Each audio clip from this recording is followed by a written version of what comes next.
The boy noticed that every time a woman went missing on the mountain, his father would come home that night dragging a suitcase. He asked what was inside, but his father only stared at him eerily, then bent down and tasted a bit of blood on the floor, saying it was just ketchup. But the boy's curiosity grew stronger, so when his father dragged the suitcase into the kitchen, he quietly followed. What he saw left him collapsing to the floor. His father rushed out at the sound, and ordered him coldly to go back to bed. The next morning, the family's bun shop had a line out the door again. Ever since the boy could remember, his father had run this wildly successful shop. People traveled from far away just to buy their buns. They claimed the buns boosted men's health, and were a beauty secret for women. The boy had asked his father many times what was in the filling, but never got a clear answer. 12 years passed, and his curiosity only grew. One day, while his father wasn't watching, he took a bite of a freshly steamed bun. A strange taste filled his mouth instantly. Seeing the endless stream of customers, he became even more suspicious. Just then a regular customer came by. He asked her how the buns tasted. She replied without hesitation that they were the best she'd ever had. As he grew older, his father began letting him help with the dough, but when it came to making the filling, he was always kicked out. Until one day, his father came home dragging another suitcase. This time the boy couldn't hold back. He pressed his hand on the case. His father glared and warned him not to ask about things he shouldn't know.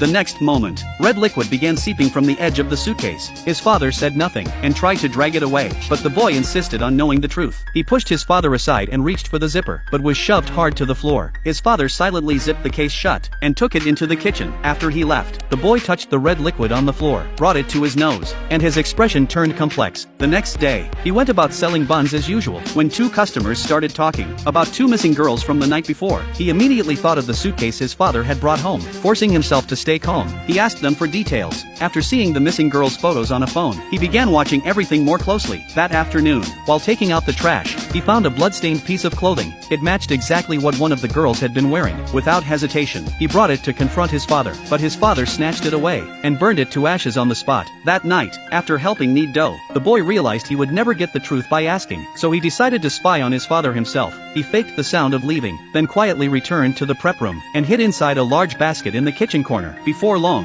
his father entered again with the suitcase. The boy held his breath. Just as his father was about to open it, he suddenly tossed it aside, grabbed a jug of water, and poured it into the basket. The boy panicked and jumped out to admit he had been hiding. His father slapped him hard, and threw him out of the kitchen again. But the boy didn't give up. He waited outside all night. At dawn, his father finally left the kitchen with the suitcase, and told him to clean everything for opening. When the boy stepped inside, he was stunned by the scene before him, once again questioning what was truly inside the suitcase, but determined to uncover the truth. He followed orders and cleaned every trace in the room. That night, he heard his father leave the house, so he quietly followed, and discovered his father meeting with a woman in secret on the back mountain.